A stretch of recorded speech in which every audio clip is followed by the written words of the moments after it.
नमस्कार मित्रों, कैसे हैं आप लोग? मैं आशा करती हूँ आप लोग ठीक होंगे। तो आज अपन लोग पढ़ने वाले हैं चित्तौड़गढ़ किला, चित्तौड़गढ़ फोर्ट। इसकी कैटेगरी क्या है? It is the oldest fort in the giridurg. इसकी कैटेगरी आती है गिरिदुर्ग की श्रेणी में। Category in the Rajasthan. It has features of almost all types of forts. सारे तरीके के फोर्ट्स हैं, उनके सारे फीचर्स हैं इसमें। It is famously known as, इसको क्या कहा जाता है? राजस्थान का गौरव, इंग्लिश में प्राइड ऑफ राजस्थान। एंड गढ़ों का सिरमौर, मतलब सब गढ़ में जो सबसे बेस्ट है। गढ़ों का सिरमौर मतलब सर का ताज। गढ़ों के सर का ताज किसको कहा जाता है? चित्तौड़गढ़ के किले को। Apex among all forts. Location कहाँ पर है इसकी? ये मैसा प्लेट्यू पे, जो गंभीरी और बैराज रिवर के मिलन पर चित्तौड़गढ़ किला बनाया हुआ है। Due to its strategic location from Delhi to Gujarat. ये देखो, दिल्ली यहाँ पर है, गुजरात यहाँ पर, राजस्थान आपका इधर है, इधर एमपी है, इधर पंजाब है। ठीक है, तो इसको क्या कहा जाता है? It is known as the south eastern gateway of Rajasthan. इसको south eastern gateway of Rajasthan कहा जाता है कि भाई साउथ ईस्टर्न तरीके से अगर राजस्थान में घुसना है तो ये आपका यहाँ पर क्या है? गेट लगा हुआ है। किसका? यहाँ पे चित्तौड़गढ़ किले का। To protect from the attack of Malwa and Gujarat, ताकि जो मालवा और गुजरात है उसके अटैक से बचाया जा सके। ओरिजिन कहाँ पर है?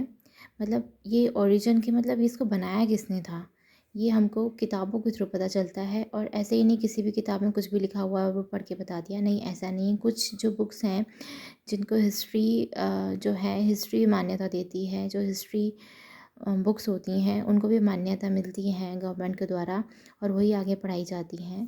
तो ऐसे ही जो एक बुक है वीर विनोद श्यामल दास की, तो इसमें जो हिस्ट्री होती है उसको मान्यता प्राप्त है। एज वेल एज जो कर्नल जेम्स टॉड ने भी जो लिखी हुई है उसको भी मान्यता प्राप्त है। ठीक है, तो इन दोनों बुक के अकॉर्डिंग जो मेवाड़ एपिक है, मेवाड़ की जो एपिक है बुक है वीर विनोद ऑफ श्यामल दास, उसके अकॉर्डिंग ये जो है सबसे पहले मॉडर्न किंग ने बनाया था, जिनका नाम था चित्रांग या फिर चित्रांगद। ठीक है, वो नेम्ड इट, जिन्होंने इसका नाम क्या दिया था? चित्रकूट किला। द सेम व्यू, जो सेम बात है वो किसने? कुमारपाल, जो भी एक बुक है इसमें भी लिखी गई है, चरिता, कुमारपाल चरिता। एंड जो कर्नल जेम्स टॉड हैं उन्होंने भी यही वाली बात बोली है, क्या? कि इसको सबसे पहले किसने बनाया था? चित्रांग या फिर चित्रांगद ने, जो कि एक मॉडर्न किंग थे। इट वॉज़ रेनोवेटेड बाय, आपको पता है कि राणा कुंभा ने सबसे ज़्यादा योगदान दिया है राजस्थान के किलों के वापस से बनाने में। ठीक है, तो आर्किटेक्चर जो है राणा कुंभा जी ने बहुत ज़्यादा सही करवाया है किलों का। फिर यही जो किला है इसको वापस से आर्किटेक्चर राणा कुंभा जी ने सही करवाया था और इसको विचित्रकूट किला बनाया था।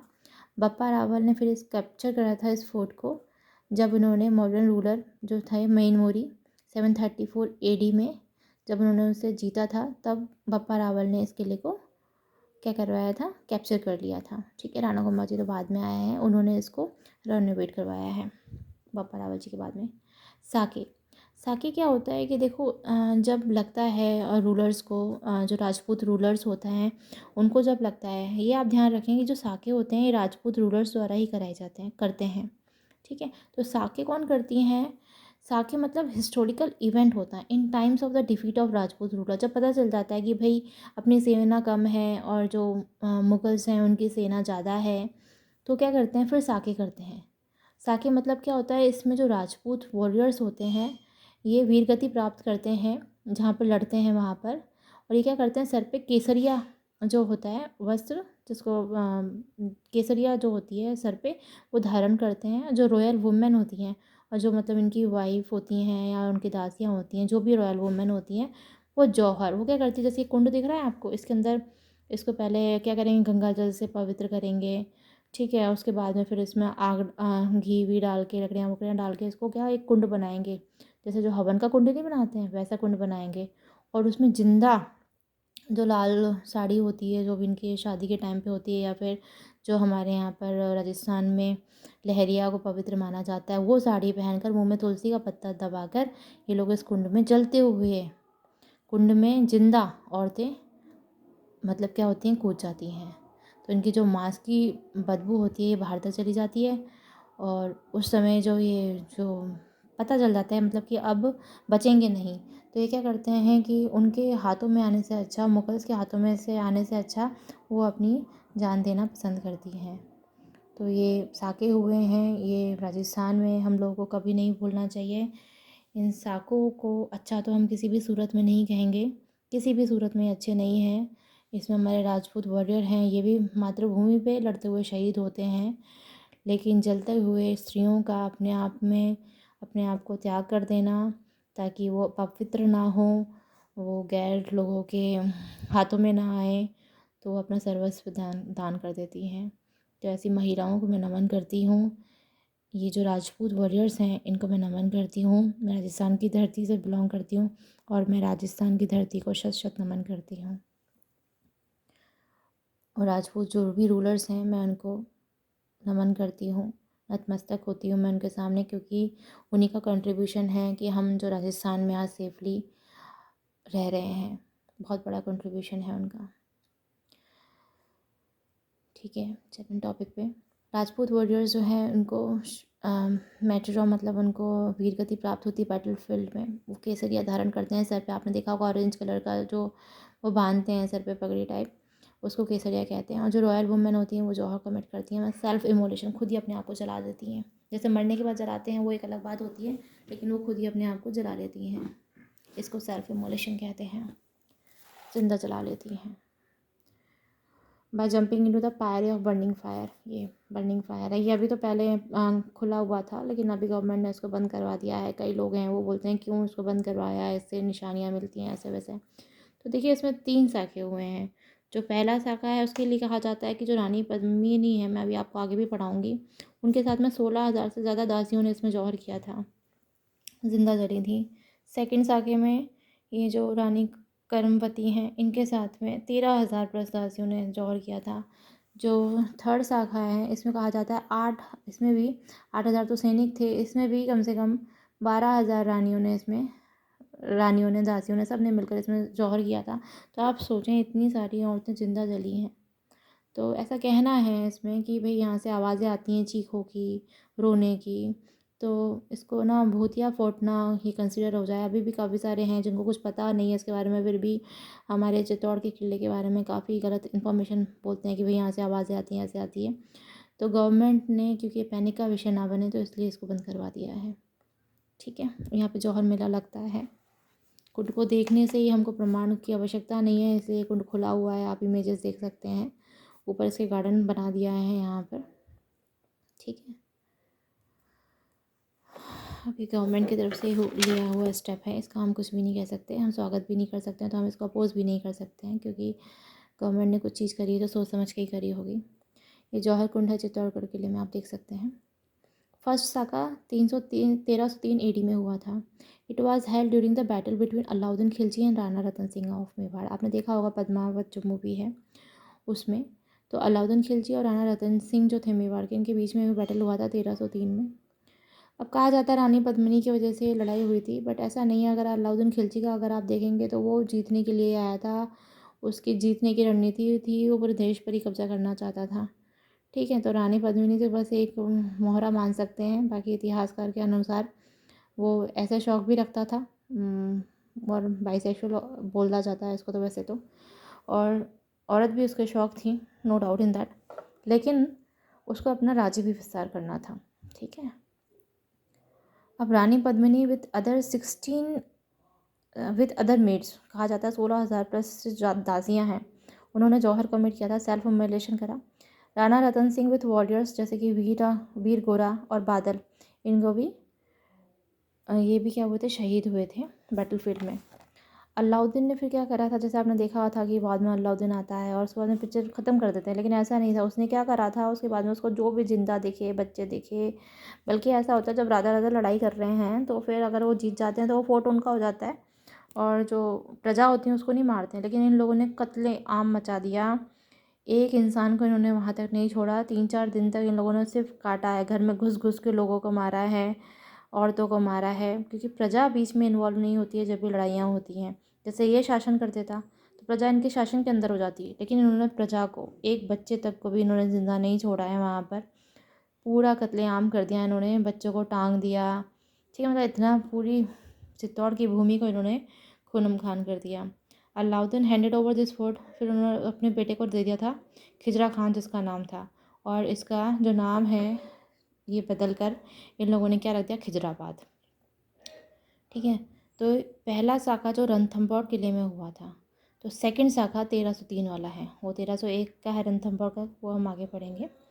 तो ये सेकंड साका है स्टेट का, फर्स्ट साका रणथंभौर फोर्ट में हुआ था। ठीक है, आप डेट याद रखेंगे। फिर सेकंड साका हुआ 1534 AD में। इसमें क्या हुआ था कि जो महाराणा विक्रमादित्य थे उनकी मृत्यु हो गई थी।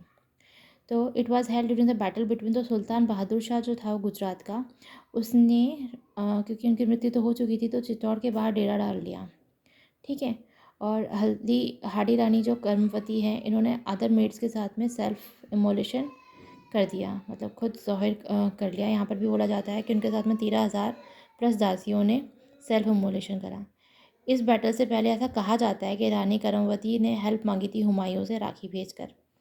तो इतिहासकार जो हैं कई सारे वो मना करते हैं, उनको ऐसा वो बोलते हैं कि जो है मतलब जो इंसान अपने आप को तुलसी का पत्ता मुंह में रखकर जो सेल्फ इमोलेशन करती है, वो उस आदमी से क्यों मदद मांगेगी जिसने उसके पति का कत्ल किया है।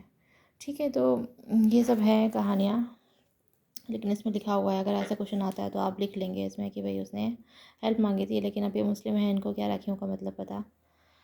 ठीक है। अब मेवाड़ आर्मी कमांडर जो थे वीर रावत भाग सिंह और प्रतापगढ़, इनको शहीदी इसमें शहीद हो गए थे। जो मेवाड़ आर्मी कमांडर थे वीर रावत भाग सिंह प्रतापगढ़ के, इनको इसमें शहीदी प्राप्त हुई थी।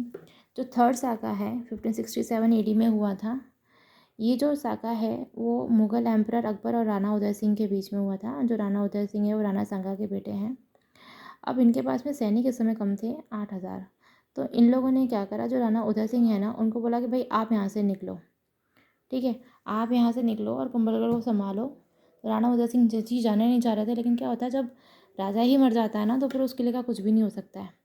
तो जो वीर जयमल थे उनको गद्दी संभालने को दी, इसकी चित्तौड़ की, और पत्ता सिसोदिया को। तो क्या हो गया कि जयमल को ना ऑफ़र किया अकबर ने कि भाई जयमल, तुम्हारी तो ये राज्य है नहीं, जो तुम्हारा राज्य मेड़ता, उस पर जैसे अकबर ने कब्जा कर लिया था। अकबर ने सब जगह ही कब्जा कर लिया था जब अकबर आया था। तो ये बाद में अच्छा बन गया, और हम किताबों में अकबर पढ़ाते हैं, बहुत शर्मसार चीज़ है कि अकबर 100 चूहे खा के वो ही बिल्ली हज को गई, और हम उसको लास्ट में पढ़ते हैं। वो कोई अच्छी चीज़ नहीं है, काफ़ी घटिया इंसान था, उसने इतने लोग मारे हैं। जिस तरीके से अलाउद्दीन खिलजी ने कत्लेआम करा था, उससे ज़्यादा इसने अकबर ने कत्लेआम कराया है। ठीक है। और उसके बाद में इसका जो माइंड सेट चेंज हुआ कोई बात नहीं, लेकिन उससे पहले तो इसने इतने कत्लेआम करे हैं। ये तो एक ही साका हुआ है इसके अंडर में, बाकी तो इसने जगह जगह साके करवाए हैं। अब देखिए वीर जयमाल मर्तिया जो थे, उन्होंने उसको बोला कि भाई तेरे को लड़ना है तो तू लड़ने आ जा, है ना, ये मेरे को फालतू के जो प्रलोभन है ये मत दे। फिर वो उसको गुस्सा आया, तो इन लोगों ने क्या करा, काफ़ी सारी जो किले की दीवारें थी ना, वो इन लोगों ने काफ़ी सारे गोलों से दाग दी। तो ये लोग क्या करते थे, शाम को उसको वापस से बना लेते थे। अब जयमल जो हैं, अब जयमल के क्या हो गया, मतलब पाँव में गोली लग गई। तो ये लड़ने के लिए, मतलब इन्होंने देख लिया था अकबर ने कि भाई ये जयमल क्या कर रहा है, वापस से शाम को ना दीवार चुनवा रहा है, जो कि अकबर और अकबर की सेना तोड़वा देती थी। तो इन्होंने देखा कि भाई जयमल तो ये दीवार बनवा रहा है शाम को, तो इन्होंने क्या करा कि उसके ना पाँव में गोली मार दी। तो गोली का जहर पड़ा, तो ये चलने में सक्षम नहीं थे। तो कल्ला राठौर की पीठ के ऊपर जयमल ने चढ़कर फिर क्या करा है, लड़ाइयाँ लड़ी हैं। ठीक है। तो इनके यहाँ पर छतरी बनाई गई है, किसकी, जयमल की, पन्ना ये पत्ता सिसोदिया की और कल्ला राठौर की। फिर कल्ला राठौर को घर घर में अभी लोक देवता के नाम से भी पूजा जाता है। ठीक है। तो फिर उसके बाद में इसको, अकबर को भी अपनी गलती का एहसास हुआ, फिर इसने भी क्या करा कि इनकी क्या बोलते हैं, ये वीर जयमल की और कल्ला राठौर की क्या करी, बाहर मूर्तियाँ बनवा दी।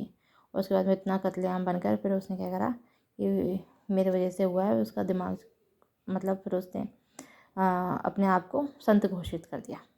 ठीक है। तो ये सब तो खैर बात की बात है। तो ये हम लोगों ने पढ़े कि 3 साके हुए हैं चित्तौड़ में। ठीक है। फर्स्ट साका हुआ 1303 में, सेकंड हुआ है 1534 में, और जो थर्ड साका है वो 1567 में हुआ। ठीक है। अच्छा, एक कल्ला राठौर के बारे में कहा जाता है कि ये जो वीर जयमल और ये जो पत्ता सिसोदिया थे ना, जब इनको बोला गया कि भाई अब तुम्हें चित्तौड़ संभालना, तो जब ये रास्ते में आ रहे थे ना, तो ये जो कल्ला राठौर था इसने क्या करा, इनको लूटा था। अब लूटा था तो फिर ना इन लोगों ने आपस में बात करी कि अटै की वटै, तो इन लोगों ने बोला वटै। तो फिर वो वटै करके तो वहाँ की जो भी औरतें थी उन लोगों ने सारा जो भी क्योंकि महिला भी थी इनके साथ में काफ़ी सारी, तो उन्होंने सारी ज्वेलरी उतार उतार को इनको दे दी। फिर आया बहुत दूर तक इसके पीछे कि भाई क्या बोल रहे हो आप, क्या अटै वटै क्या होता है। तो उसने बोला अटै मतलब या तो यहाँ तुमसे लड़े या फिर वहाँ पर जाएँ, वहाँ पर हम तुर्कों के खिलाफ़ लड़ेंगे।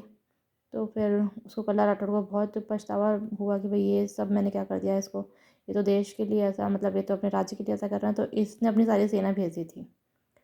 ठीक है, तो बार इनको अभी लोक देवता के नाम से पूजा जाता है, जहाँ तक कि मुझे इन्फॉर्मेशन है। बाकी आप लोग और देख लेना इस चीज़ को। तो ये हैं हमारे 3 क्या साके जिसको आपको याद करना है और ये एग्ज़ाम में आएंगे। ओके, अब हम ये जो है आर्किटेक्चर और हिस्टोरिकल सिग्निफिकेंस, ये शायद मैंने हाँ पढ़ा रखा है, नहीं भी पढ़ा रखा है तो उसको पढ़ा लेंगे। इसमें इम्पॉर्टेंट चीज़ आप ये देखें कि जो हमारा विजय स्तंभ है, इसको जो है सिंबल घोषित किया गया है राजस्थान पुलिस डिपार्टमेंट में। अगर आप देखेंगे ना, उसकी ड्रेस के बीच में बना रखा है और आरबीएससी की बुक के बीच में बना रखा है। सॉरी ये नहीं, ये ठीक है। किसको दे रखा है? विजय स्तंभ को दे रखा है क्या, symbol of Rajasthan police department and Rajasthan board of secondary education. भाई मेरी बैटरी हो रही है ख़त्म, तो मैं बाकी वीडियो बनाऊँगी बाद में। तो ओके, आई होप आपको वीडियो अच्छा लगा होगा, और अच्छा लगा तो please like share and subscribe to my channel. Thank you.